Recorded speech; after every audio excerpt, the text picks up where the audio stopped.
बिस्मिल्लाहिर्रहमानिर्रहीम अस्सलाम वालेकुम रहमतुल्लाह। आप देख रहे हैं रूहानी बुक यूट्यूब चैनल। जिलहिज्जा की 7, 8, 9 की तारीख का पावरफुल अमल, बेबहा दौलत मिले, हर मुराद पूरी होगी, हर दुआ कबूल होगी। बेहिसाब रिज़्क और बेतहाशा दौलत चाहते हैं तो साल में सिर्फ और सिर्फ 3 दिन यानी 7 जिलहज, 8 जिलहज, 9 जिलहज ये ख़ास अमल ज़रूर कर लें। ठीक है, पाकिस्तानी डेट्स में वही डेट है जो आज की नॉर्मल डेट है, क्योंकि इस्लामी और दूसरी तारीखें एक ही तारीख हैं, इसलिए आपको ज़्यादा परेशानी का सामना नहीं है। इसकी बरकत से बेबहा दौलत भी मिल जाएगी, हर मुराद पूरी होगी, हर दुआ फ़ौरन से पहले कबूल हो जाएगी। बस आज के दिन ये ख़ास अमल ज़रूर कर लीजिए।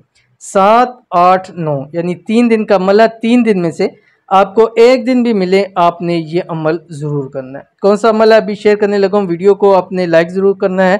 चैनल के ऊपर नए हैं तो चैनल को सब्सक्राइब करके बेल आइकन के बटन को दबा लीजिए ताकि आने वाली तमाम लेटेस्ट वीडियोस आपको बर वक्त मिल सके। अमल क्या है? अमल आपकी स्क्रीन के ऊपर आ रहा है। बिस्मिल्लाहिर्रहमानिर्रहीम। अल्लाहुम्मा ग़फ़िरली ज़ंबी व वस्सिअली फ़ी दारी व बारिक ली फ़ी रिज़्क़ी। अव्वल आखिर 7 मरतबा दुरूद शरीफ पढ़ना है, कोई सा दुरूद शरीफ पढ़ सकते हैं। अब आपने करना ये है कि ज़ोहर से मगरब के दरमियान, ज़ोहर से मगरब के दरमियान 414 मरतबा हर रोज़ पढ़ना है। ठीक है, 7 को, 8 को, 9 को, 10 को भी चाहे आप इसको पढ़ सकते हैं। ठीक है, और अव्वल आखिर मैंने बता दिया 7 मरतबा दुरूद शरीफ पढ़ना है। एक दिन भी अगर आपको मिलता है, कोई भी 7 का, 8 का, 9 का एक दिन भी मिलता है तो आप अमल कर लीजिए, इंशाल्लाह तमाम फ़ायदा आपको हासिल हो जाएंगे। तो अमल ज़रूर कीजिएगा, इंशाल्लाह फ़ायदा होगा। मिलते हैं नेक्स्ट वीडियो के अंदर, तब तक के लिए अल्लाह हाफ़िज़।